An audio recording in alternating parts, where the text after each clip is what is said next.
Welcome to FOXSOUL's Black Report. This is a space where we bring you Black America's headline news, views, and opinions. I'm Romeo. Hey there, I'm Brooke. And Demi is out on vacation today.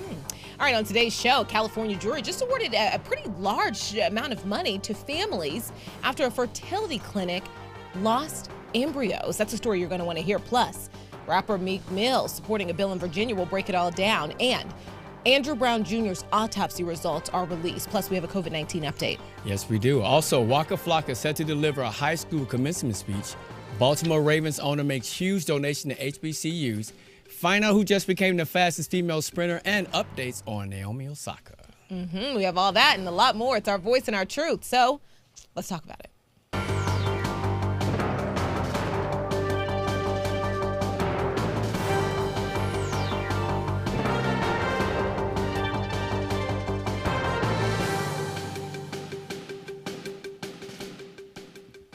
Hey, Soulmates, here are your headlines for the day. A Louisiana State Police unit now under internal investigation over whether its officers are systematically targeting Black drivers for abuse. Now, this is the same Louisiana State Police unit whose troopers stunned, punched, and dragged Ronald Green on video during a deadly 2019 arrest.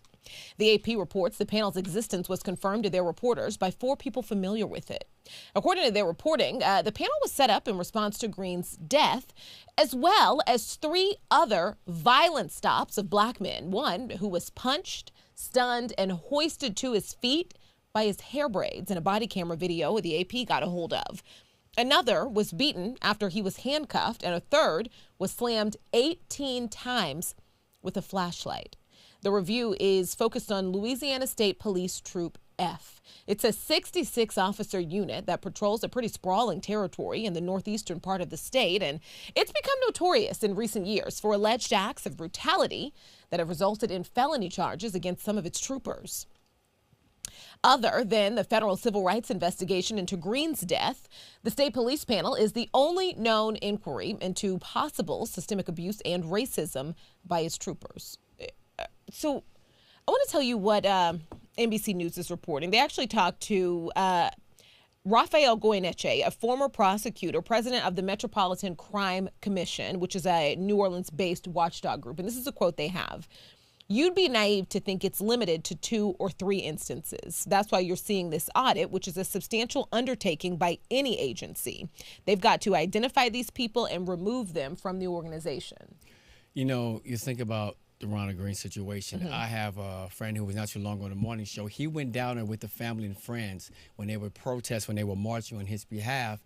And he said it's amazing how most people that live in that area, how they're scared. Like when they would go down, they're not from there, so they would go down the street screaming his name. They would be very loud, but it was people that actually live there saying, I have to still live here when you leave. There's people that live there in fear. You got to remember, Ronald Green was punched. He was dragged. When he attempted to turn over on his back so he could breathe, they kicked him and stepped on him again. Like, this is horrible. But I'm not surprised. And we're seeing this across the country as well. I mean, this is happening in too many cities, too many states, so we have to get a hold of the situation. And just to think about what happened to all those other men, all the other cases that you mentioned in the story. Unbelievable. You know, Romeo, I want to talk a little bit more about Ronald Green's case, because after he died, state police issued a 1-page statement saying troopers struggled with Green during his arrest and saying he died on the way to the hospital. For more than 2 years, officials all over the state, including Democratic Governor John Bel Edwards, all wouldn't give up this body camera video. All the requests denied, pushed aside, ignored. That changed once the AP released that short clip that they got a hold of, right? I think, was that clip 30 seconds? It showed troopers, going up to Green's car. Yeah. Stun guns, they were tasing him. They put him in a chokehold, hit him in the head, dragged him by ankle shackles. And I think one of the most upsetting parts of the video was Green apologizing to officers, right? What you could hear from Green, saying he was apologizing, saying, he was sorry, he was scared, he was moaning, obviously struggling, gasping for air. That's what we saw. And it's, obviously we take it very seriously, like especially, on this show, an allegation of racism by a state entity. Absolutely we do. There is also the issue of a lack of transparency. because state officials almost said that they said for years that they didn't have this video. And then the AP gets a hold of the video, a whistleblower. Somehow the AP gets a hold of this video, and even the governor's office refusing to release this video that I think everybody needed to see, because as we've learned over and over and over again, the facts have shown in multiple instances that that report that we get from the police, in many instances, turned out to not exactly be what happened, or not be what happened at all. We always go back to George Floyd's case. What did they say? They say that he suffered a medical emergency. Yeah.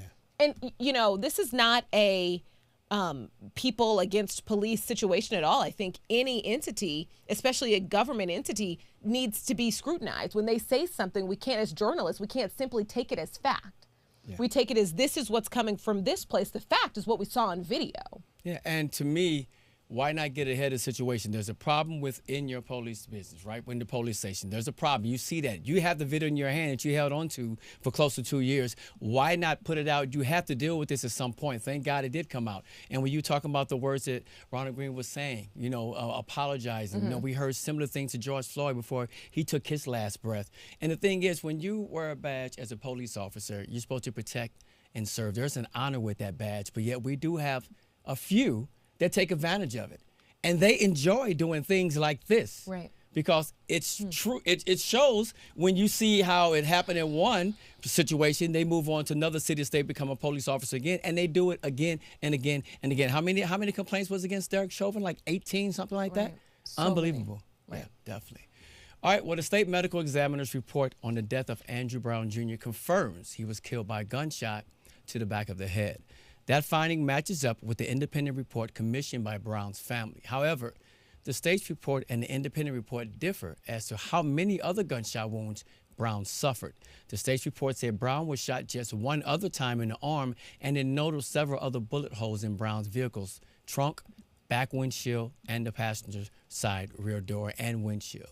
The medical examiner also noted in their report that CPR and other first aid appeared to have been given to Brown after he was shot and crashed into a tree. The state's report was released June 10th, more than a month after Brown's death. Another situation where we were asking to get the videotape. We wanted to see the proof.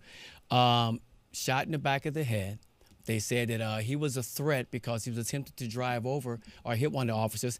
I'm not sure if we ever heard or saw a report where an officer actually got struck by the vehicle. Right. However, I always bring this up because it's so important. We've seen so many videos where someone is not of color, where there's a police officer holding on to the door, about to get thrown to the ground, even beaten up, and their vehicle taken, yet these people are not shot or tased. Doesn't add up. You know, I just want to reiterate a couple of quotes here. It's just, I think when you hear someone was shot in the back of the head, automatically that's always going to be alarming, right? Mm-hmm. And to this day, we still have two completely separate sides. Every time we get more information about this instance, it brings nobody closer to saying, okay, no, you're right. Okay, no, you're right. And I wonder if we'll ever get to that point, you know. So the attorneys for his family say the autopsy results prove what we've always known to be true. The deputies executed Andrew Brown Jr. with a kill shot to the back of the head. The false narrative that the DA has attempted to weave is completely discredited by this autopsy report. Going to the DA concluding the shooting was justified because he believes Andrew Brown Jr. recklessly drove at the officers on the scene while trying to flee arrest. So, you know, I think that, again, we do want more information because you're saying he was driving at the officers and they feared for their lives. They felt like this car was a violent, deadly weapon. Yeah. How do we get gunshots in the back of the head?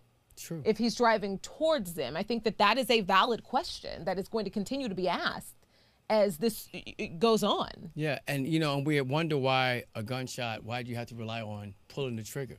Because you could have shot out the tires. You had the address. You went to serve him a warrant.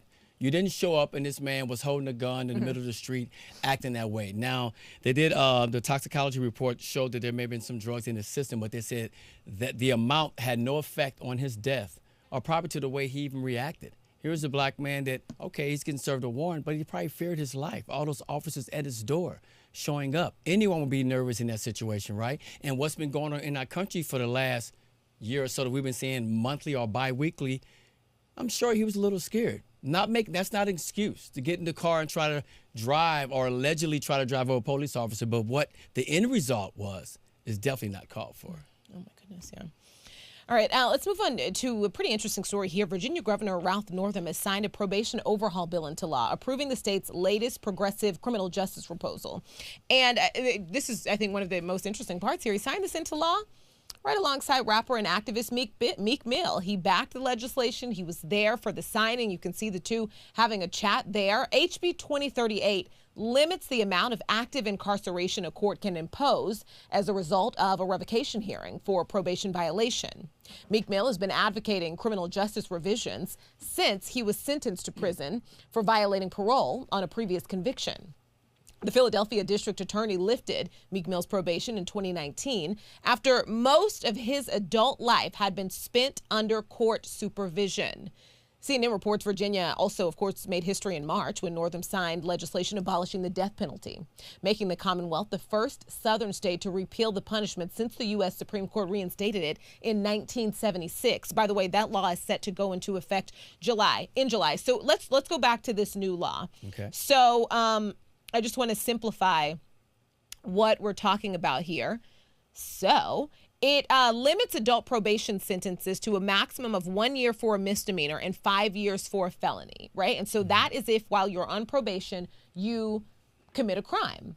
But here's a little bit of what the governor said. He said, too many people are in prison, not because of the original crime they committed, but because once they were out on probation, they did something that caused the court to revoke their probation and send them back to prison.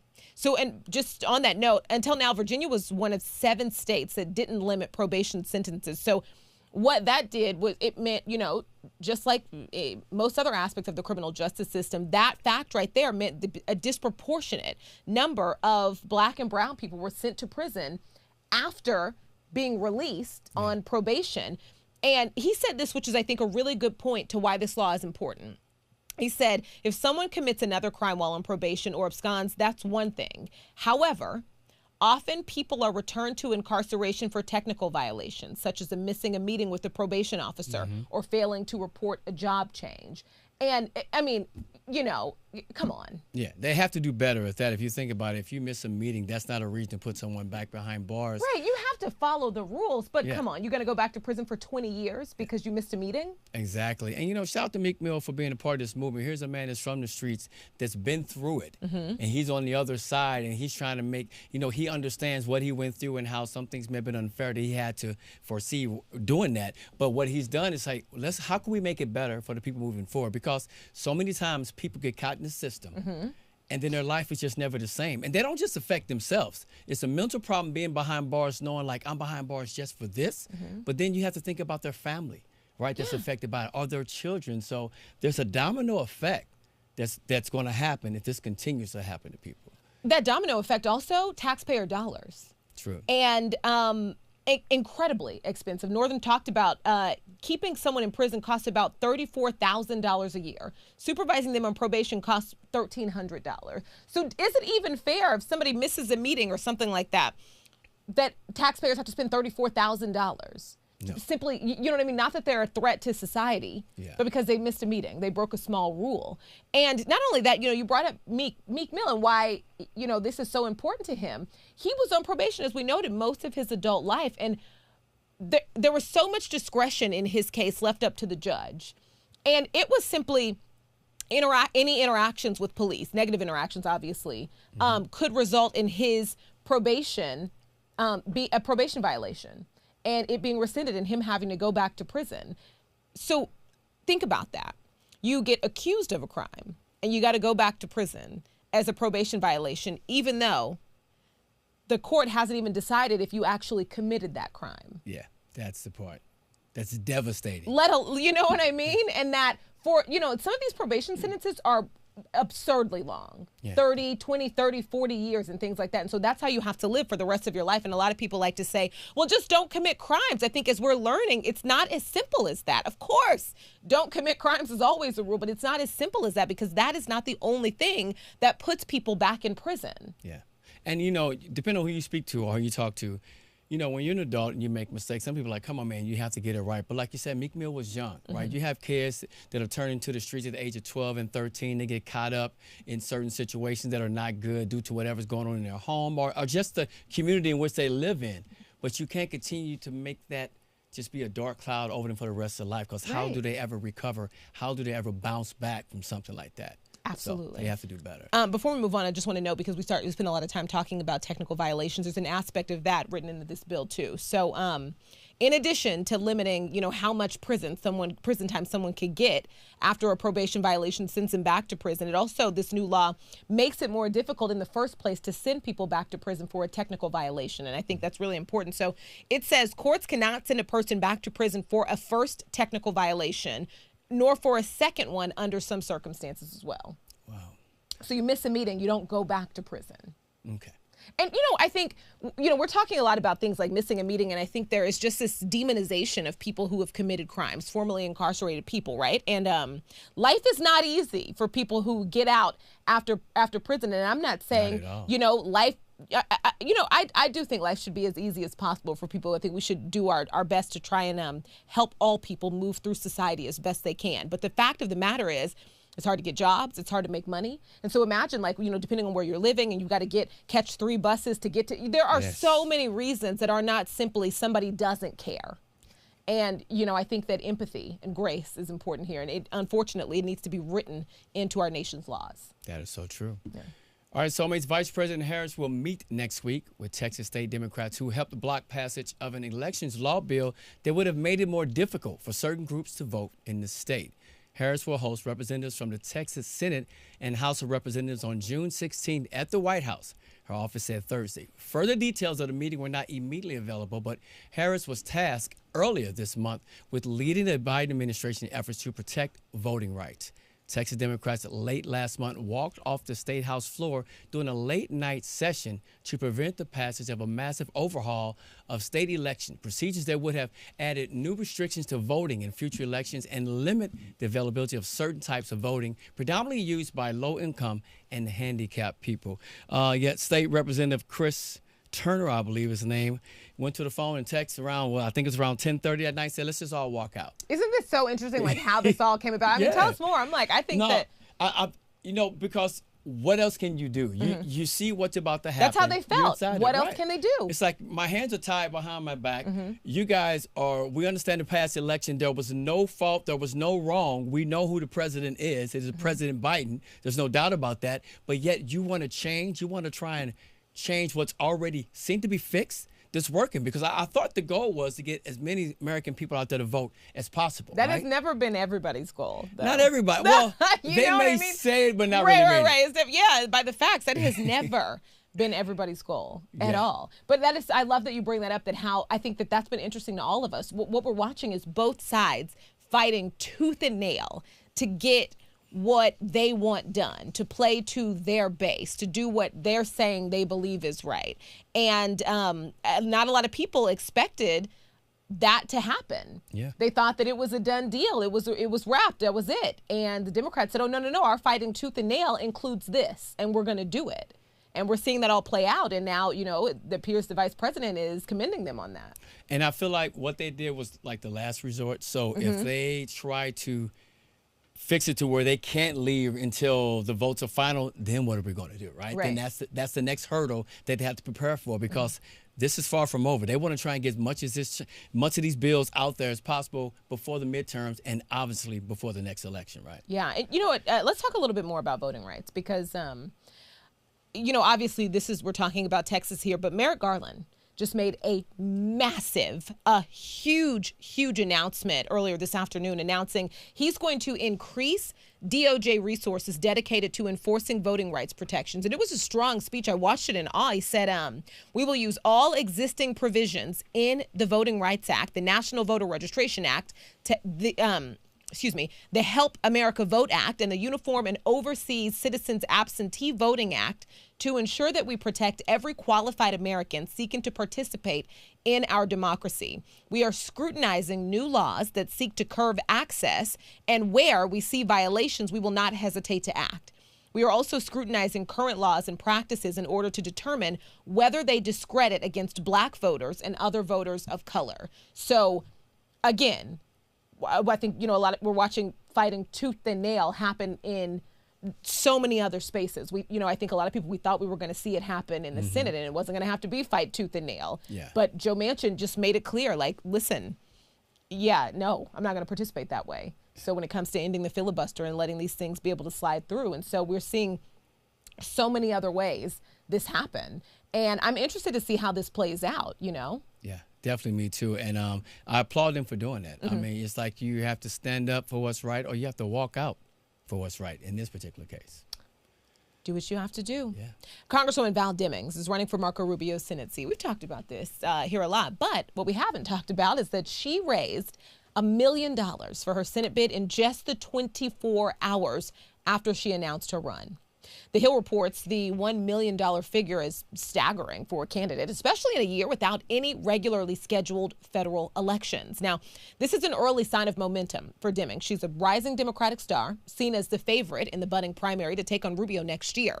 The report continues, noting with 10 media markets and a population that exceeds that of New York State, Florida is known for expensive campaigns. This, of course, puts pressure on Demings to quickly build a war chest that can compete with that of Rubio. By the way, Rubio's Senate campaign reported having nearly $4 million on hand at the end of March. So obviously, lots of money there for the incumbent, for the sitting senator. But I'm curious, Romeo, I wanted to know what you think. Do you think this is going to be another one of those races that gets huge national support I do. and still falls short? Like what we saw in South Carolina. Yeah, the last part, that could be the case. Right. But it could be unfortunate that may happen. But I definitely see what happened in South Carolina. I see it happening here. I mean, you got to look at her track record, how Speaker Nancy Pelosi selected her to serve as an impeachment manager, for the first Senate trial of Donald Trump. We understand that she could have been possibly the VP at one point. Right, she was on the short list. Right, so which means she carries a lot of weight. She's very powerful, and she's amazing and great at what she does. So I do see where it's going to get a lot of attention. But like you said, the outcome may not be the way we want it to be, unfortunately. We're going to watch it. It's interesting. This is just the very beginning of this. So we are going to be watching.